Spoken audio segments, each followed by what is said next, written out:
Good evening, ladies and gentlemen. Abhijit Minhas here. Today I'm starting a new series of blog posts which are basically meant for the common public. Up till now, everything that I've posted on abhijitminhas.com has been primarily for physiotherapists, but I'm getting a lot of questions about from people who are not into the medical field, and they're asking me questions about neck pain, back pain, and stuff like that. So I really want to simplify things a little bit and explain it and demonstrate certain videos for the general population. So today's topic is going to be how to prevent neck pain, since everybody seems to have it. I have been joined here today by my lovely wife Pooja and my mother-in-law who's behind the camera there. Thank you guys. So we're going to start by discussing what's going on these days. So I'm quickly going to grab, oh, she has a phone. So what's going on these days is we're spending so many hours sitting in front of a computer or in front of a phone, and what I like to call as Instagramitis, which is, Pooja, if you don't mind showing us that position. So we are on our phones, maybe you should just turn a little bit over there, and we are on our phones all day looking down. So you see how her neck is kind of turned down like that? Her neck is turned down, and see how her shoulders are rolled forward, right? So we spend a whole lot of time, so many hours in this position, that it puts a lot of strain on these muscles and causes a whole lot of neck issues and postural related issues. So common things we see with neck pain are you can have symptoms go down and you can relax down, back up. So a lot of times you'll see symptoms of neck pain go down to the head and present themselves as headaches. It can go down the arms and present as shoulder pain, or tingling and numbness going down the arms and the finger. You can relax, you can keep your hands down, yeah. So you can have all these symptoms where you can have symptoms going to the head, down to the shoulders, or if you don't mind turning for a second, people also experience a lot of tingling, numbness and burning down the upper back region, especially between the shoulder blades. And all of that can happen just because of being in that constant position, working on your phone or computers for a long period of time. So today we are going to discuss certain things you can do to keep your posture right. So what is a good posture? All right, so to demonstrate that, I'll just grab the phone from you. So to demonstrate a good posture, I like to break it down when I explain it into two things: neck position and upper body position. So to start with that, I'm going to show you how to put your neck in a good position. So if you don't mind turning to the side, Pooja.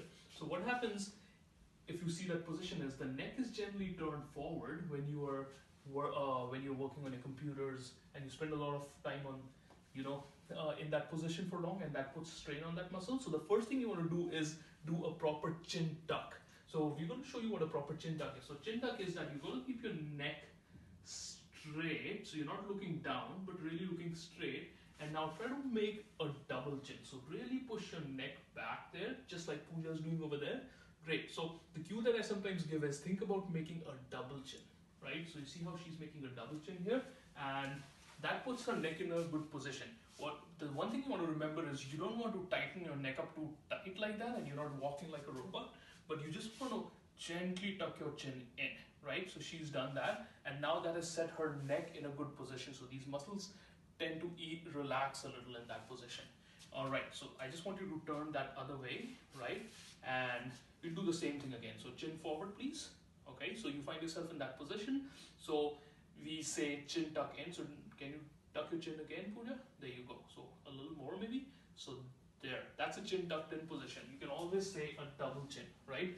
Another cue that I like to give is back into that bad position there. So think about sliding your chin over a table. So drag that chin back there. Exactly. So you don't want a nod when you're doing down, like moving your head down, but you're always looking straight and pulling that chin back, right? So that sets our chin in a good position. Now, what about the shoulders? We are still kind of stooped forward like that, right? So to set the shoulders in a good position, I learned this from a great physio called Chris Johnson, and he likes to call this as Da Vinci position. So if you remember Da Vinci pose, in which you see the man in the anatomical position, we're going to do exactly that. So we'll have Pooja standing in that position. Try to roll her palms outside. Go ahead and do that, please. So as she rolls her palms outside, you see how her shoulders kind of roll back and she gets more upright. right? So she didn't really push her shoulders back, but all she did was relax again. And can you show that again? All she did was just roll the palms out instead of in, right? And as soon as she does that, that sets her shoulders in a good position, all right? So let's do the same thing on the side now. So you want to face that side? Okay, so getting back into that position, Pooja, where you were on the Instagram, right? And now we're gonna have her tuck her chin in. So view from the side, just to understand that better. And now we'll have her roll her palms out. And see what happens to the shoulders when she does that. It gently pushes the shoulders back and down. After you've done that and set your posture in a good position, just ask her to relax, but keep her shoulders set in that position. And there you go. Lo and behold, it's a great posture. She can stay in that position.